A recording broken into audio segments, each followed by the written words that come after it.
પપૈયા પાકના ઉત્પાદનમાં ગુજરાત રાજ્ય અગ્રેસર છે, તો આજ રોજ આપણે પપૈયા પાકમાં ફળપાક ઉત્પાદકતા વધારવાની યોજના વિશે જાણીશું.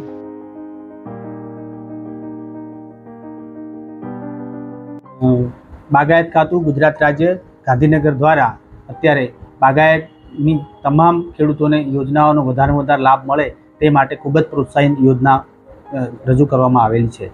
સાથે સાથે જે દર વર્ષે બજેટ છે એના કરતાં આ વર્ષે બાગાયત ખાતાનું 634.78 કરોડની બાગાયત ખાતાની જુદી જુદી યોજનાનું બજેટ છે. જો બાગાયત ખેતીની વાત કરીએ તો દિન પ્રતિદિન અત્યારે બાગાયત ખેતીનો વ્યાપ વધતો જાય છે અને એમાં પણ છેલ્લા 10 વર્ષની અંદર આપણે જોઈએ તો 2 થી 3 ગણું ઉત્પાદન અને એરિયાની અંદર વધારો થયો છે. તેમાં ખાસ કરીને આપણે જો બાગાયતી પાકોની વાત કરીએ તો મેન પાકની જો વાત કરીએ તો કેળા અને પપૈયા એ બે બહુ મહત્ત્વના પાક છે. ગયા વર્ષે અમે કેળા પાક છે એના માટે પણ એક યોજના દાખલ કરી હતી અને આ વખતે એક નવી યોજના અમે પપૈયા માટે દાખલ કરી રહ્યા છે. ખાસ કરીને આ યોજના દાખલ કરવા પાછળનો મુખ્ય હેતુ એ છે કે કેળા અને પપૈયા એ મોટાભાગના ખેડૂતો વાવતા હોય છે અને એમાં જે અમારી જે વિસ્તારની મર્યાદા હતી કે ભાઈ કોઈ પણ ખેડૂત છે એ વધુ 4 હેક્ટરની મર્યાદામાં સદર યોજનાનો લાભ લઈ શકતા હતા.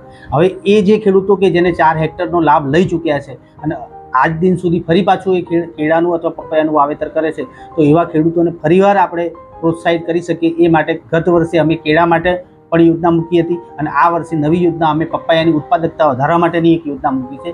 એ યોજના અંતર્ગત ખેડૂત ફરી પાછો જેને પણ કેળા અથવા પપૈયાનું વાવેતર કરેલું હોય ફરી પાછો લાભ લઈ શકે છે અને આ ધોરણસર એના માટે જે ખેડૂત પોતે વાવેતર કરતા હોય એ genuine quality planting material tissue culture DBT માન્ય કંપની જોડેથી ખરીદેલા હોય તો એને પ્રતિ રોપા દીઠ 5 રૂપિયા એમ ટોટલ 1 હેક્ટરની મર્યાદામાં એને આપણે ₹15,000ની સહાય એક વખત પ્રતિ વર્ષે 2 વર્ષ આજીવન એક વખત અમે આપવા માટે બંધાયેલા છીએ. એવી દર 2 વર્ષે અમને આ સહાય મળવા પાત્ર રહેશે. આ સહાય મેળવવા માટે કોઈપણ ખેડૂત જેને વાવેતર વિસ્તાર પૂર્ણ થઈ ગયો એને આઈ ખેડૂત પોર્ટલ મારફત અરજી કરવાની રહેશે. સાથે સાથે એને આઈ ખેડૂત પોર્ટલ બાબતે કોઈ સમજ ના પડતી હોય અથવા એમને અરજી કરવામાં કોઈ અગવડતા પડતી હોય તો દરેક જિલ્લામાં અમારી નાયબ બાગાયત નિયામકની કચેરીની ઓફિસ છે અને એ નાયબ બાગાયત નિયામક કચેરીની અંદર દરેક જગ્યાએ તાલુકા લેવલે તાંત્રિક ઓફિસર અવેલેબલ હોય છે. તો એ તાંત્રિક ઓફિસર અથવા નાયબ બાગાયત નિયામકની જિલ્લા કક્ષાની જો ઓફિસનો આપ સંપર્ક કરશો તો દરેક ખેડૂતોને આ યોજનાનો અમે લાભ આપી શકીએ છીએ. અને રીતના કોઈપણ 1 હેક્ટરનું વાવેતર કરવાનું થતું હોય પપૈયાની અંદર તો લગભગ 3 થી 3500 રૂપિયાની જરૂરિયાત પડતી હોય તો એને અંદાજિત માની અને અમે સીધી સહાય ખેડૂતોને 5 રૂપિયા પ્રતિ રોપા દીઠ આ યોજનાની અંદર પ્રોવિઝન કરેલું છે.